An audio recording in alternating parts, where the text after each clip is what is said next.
Good day. Well, I just got back from seeing Predators. And you know what? That trailer did not do it justice. I went in the movie thinking it was gonna be terrible. Well, I was very, very wrong. Okay, where to start? Well, the film starts out, and yes, there's gonna be a whole bunch of spoilers. But really, this should make you want to go see it. Because having some idiot sit here and tell you how great a film is and actually seeing it is two completely different things. Okay, so the film starts out, this guy's falling through the sky, he starts hitting on himself to try to get a parachute to come out, and then it comes out, slams to the ground, and then we get Predators! So I'm thinking, oh, this is going to be terrible. And as the film starts up, it's not very good. How the people land on the alien planet, because it's on an alien planet, is so stupid. The parachute opens, because it's Predator parachutes, they open like maybe 50 feet off the ground, they slam into the ground. I did a lot of face palming, but overall it doesn't matter. Okay, so our cast of characters is pretty good actually. We got our main character played by a guy, I don't know his name, but he looks like Bear Grylls from the Discovery Channel. He looks almost exactly like that guy. He's basically a stone-cold mercenary guy, much tougher than Schwarzenegger. Schwarzenegger's a little more warm and a little more open. This guy, no. He's like cast iron. Then we got this Israeli chick, or at least she's Israeli in the show. And let me tell you this. I love seeing strong female characters, because I say, it's 2010. You would think by now we'd have some. And she is. She does not act all wimpy. She does a huge share of the fighting. At the end, she gets wounded by, I'll tell you this in a minute, gets wounded, picks up a gun, and shoots the last Predator. Let me tell you this. She doesn't actually kiss or get romantically involved with our main Bear Grylls. The rest of the characters are okay. We've got Eric Foreman in it. So you're thinking, oh God, why is Eric Foreman in a Predator movie? Well, believe it or not, he was cast perfectly. Because he, all throughout the movie, he's just, you know, your standard wimpy guy. You would expect Eric Foreman to be standard and wimpy. But guess what? Twist at the end, he's actually a serial murderer. And that's actually how our main strong heroine character gets wounded. Really cool. Okay, so basically they go throughout the woods. There's a lot of walking, a lot of group shots, and I'm just sitting there like, oh, come on, don't tell me they screwed it up. It almost felt like a Corman film.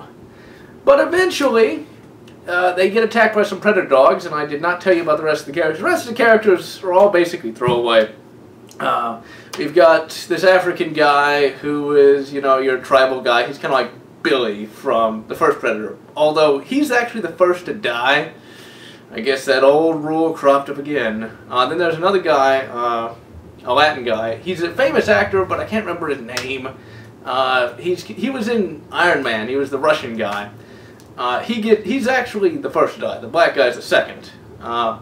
Then there's this ex-con who is actually played by a guy who looks like Bill Paxton. And he's the same character that Bill Paxton played in Aliens, Private Hudson.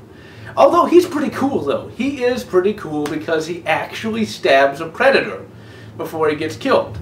But he's kind of annoying, really annoying.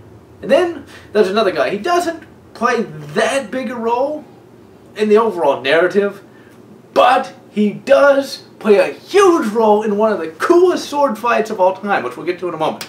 He's an Asian guy who works for the Yakuza. He's got like a little pistol. He contributes a little bit. Then there's Lawrence Fishburne, who is in a role that's pretty much just a cameo more than anything else. He's just a crazy guy and tries to kill our main characters once they meet up with him. But we'll get that to it in a moment. I'm getting ahead of myself. It's just a great movie. Of all the late prequel, or not prequel, or prequel/sequel, whatever you want to call them, films, this is the best. It's better than Terminator Salvation, it's better than Star Trek, better than all those. Okay, so they walk through the woods a lot. And then, let's see, I'm trying to remember what... Yeah, then they find this campsite of sorts. There's all kinds of gutted things around... Oh, wait, no. Gotta go back. The first thing that they get attacked by are actually predator-attacked dogs.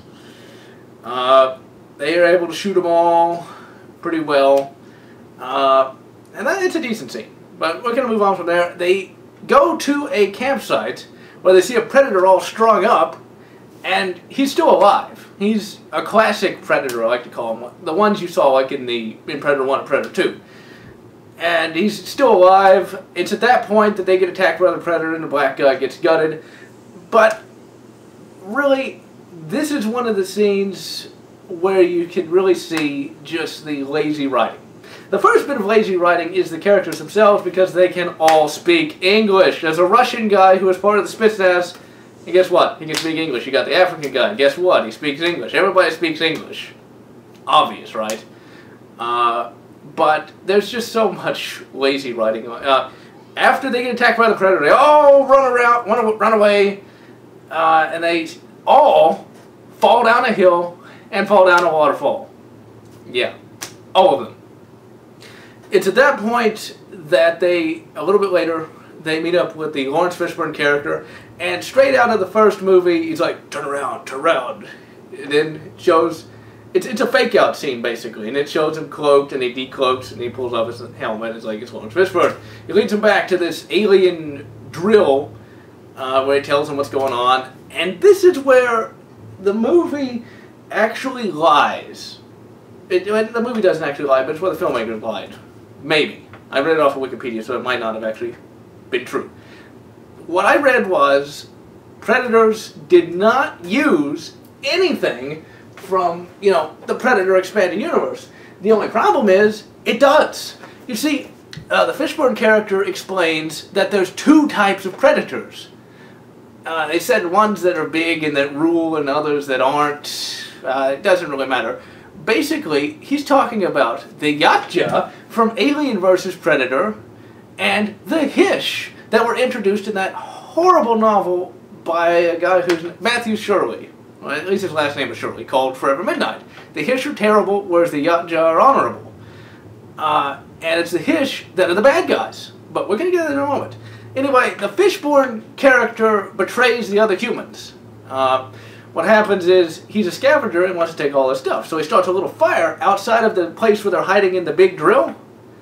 And it doesn't really work, and it's not really, it doesn't contribute all that much. All that happens is the Fishburne character dies, they run out, they're able to escape anyway. It's at that point that the Russian guy he was actually the third character introduced. He had a chain gun, which didn't make any sense because nobody could carry those. He dies, but in a very spectacular fashion. You see, you got this predator who looks like, I don't know how many of y'all have seen the Flintstones, but Fred used to wear this stupid hat when he went to water buffalo meetings. Okay? And this predator looks like that. He's got these stupid, huge tusks coming out of his mask.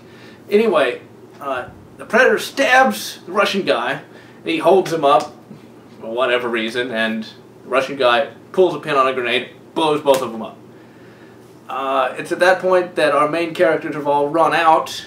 Actually, the Russian guy went back to try and save Eric Foreman. It didn't pan out very well, but he was able to take out a predator. And this is where the lazy writing comes in. You got the Bill Paxton character saying, "Woo, we killed one, yay!" Only to be shot by another predator. But he doesn't die. Apparently their laser guns are about as powerful as a 2mm rimfire cartridge, because he just falls to the ground, and he jumps on the predator, the predator shot him, starts stabbing him with a shiv. It's a different predator than the Flintstone predator. Starts stabbing him with a shiv. Eventually he's killed. In a very cool scene too, where the predator just rips out his spine. Very epic, you know. So after that, they're running again. And finally, in a scene out of the first film, the Asian guy, who picked up a sword when he was in the Fishburne cave, pulls out his sword, and he just sort of turns and nods at the rest of them, like, go on. And here's the thing. In the first Predator film, That scene where Billy takes out his big knife and is like cutting his chest, I expected an epic sword fight, of which there wasn't. That Predator was a wuss, because all he did was sneak up behind him and get him. That was it. Sure, it was kind of effective, but I want to see a sword fight. Well, guess what? We got an epic sword fight. We got samurai sword versus wrist blade. Man, I was just floored by that damned scene. It's like, choo, doo, doo, doo, doo.